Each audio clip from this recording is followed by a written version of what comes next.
Good morning students.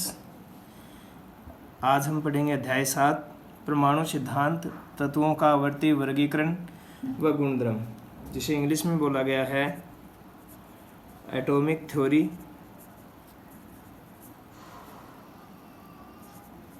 Periodic classification and properties of elements. शुरुआत करते हैं। प्राचीन भारतीय दार्शनिक जिनका नाम था महर्षि कणाद ने बताया कि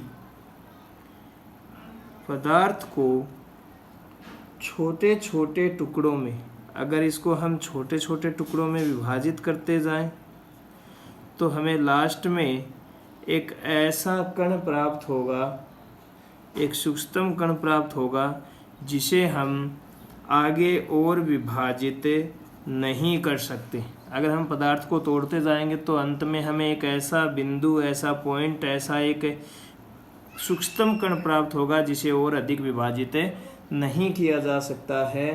तो इस कण को परमाणु कहते हैं।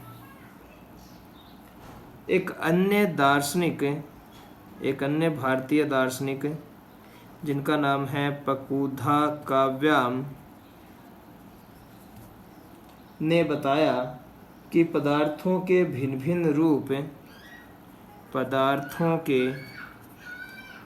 भिन्न रूप इन्हीं कणों के संयुक्त होने से प्राप्त होते हैं, यानी कि इन्हीं कणों से मिलकर सभी पदार्थ जो हैं वो बनते हैं। ये बात पकुधा काव्याम ने बताई। इसी समय ग्रीक दार्शनिक डेमोक्रिटस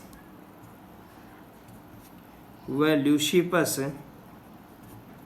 ने इन सूक्ष्मतम अविभाज्य कणों को एटम कहा, जो ग्रीक भाषा के शब्द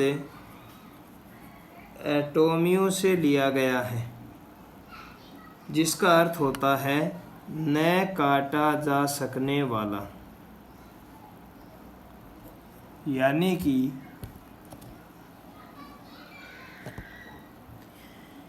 इन कणों को एटम कहा, जिसे हिंदी में हम परमाणु कहते हैं। यह शब्द एटोमियो, ग्रीक भाषा के एटोमियो से लिया गया है, जिसका अर्थ होता है न काटा जा सकने वाला।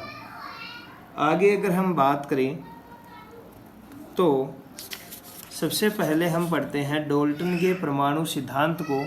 किस प्रकार से परमाणु जो होता है वो पदार्थ में उपस्थित होता है। तो सबसे पहले हम पढ़ते हैं डाल्टन का परमाणु सिद्धांत। परीक्षा की दृष्टि से इम्पोर्टेंट है, ध्यान रखना। डाल्टन 1808 में जॉन डाल्टन नाम के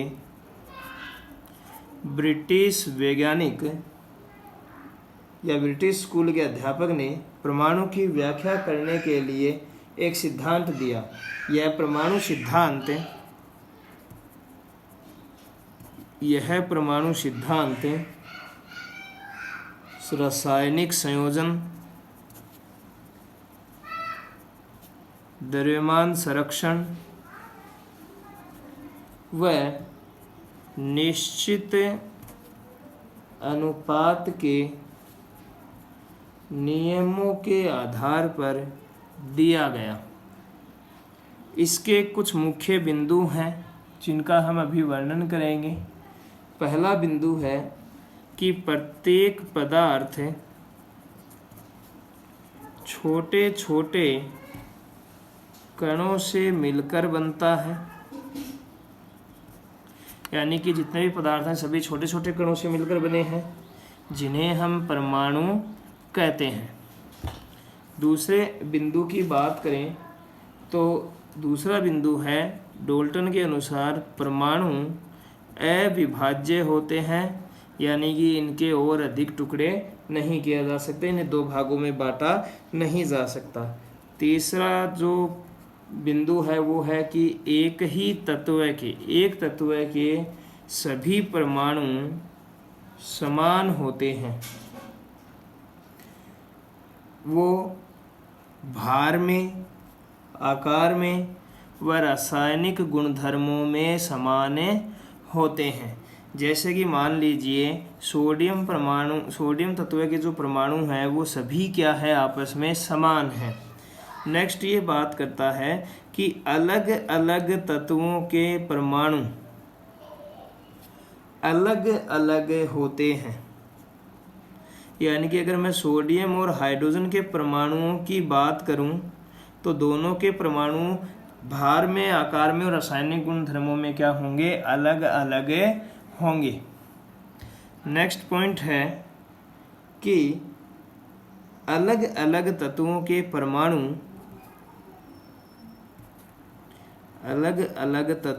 परमाणु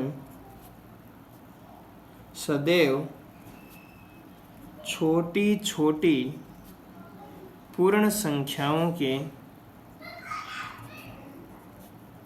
सरल अनुपात में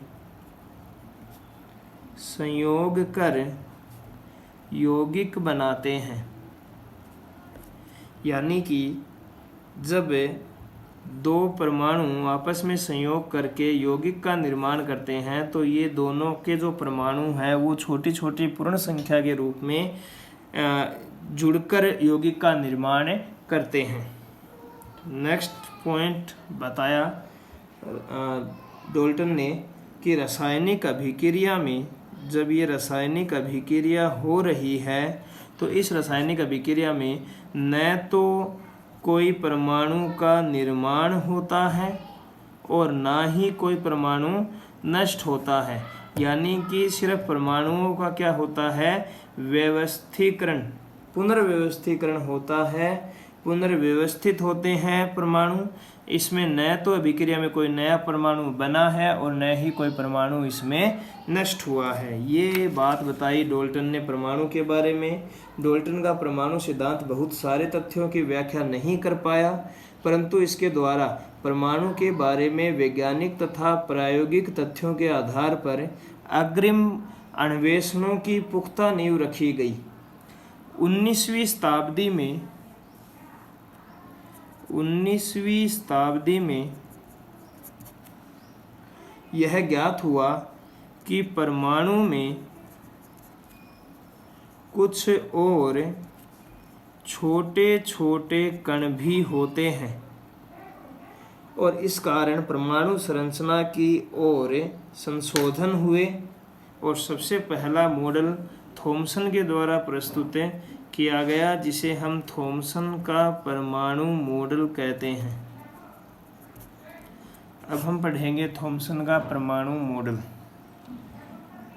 परमाणु संरचना के बारे में सबसे पहले इस समय इलेक्ट्रॉन व प्रोटॉन की खोज हो चुकी थी, तो अब ये डिसाइड नहीं कर पा रहे थे वैज्ञानिक कि परमाणु के अंदर इलेक्ट्रॉन और प्रोटॉन होते कैसे हैं, कहाँ व्यवस्थित होते हैं।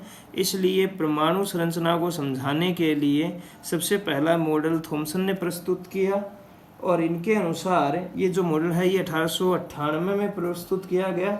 इनके अनुसार जो परमाणु होता है वह 10⁻⁻10 मीटर आकार का होता है और एक धनावेशित गोला होता है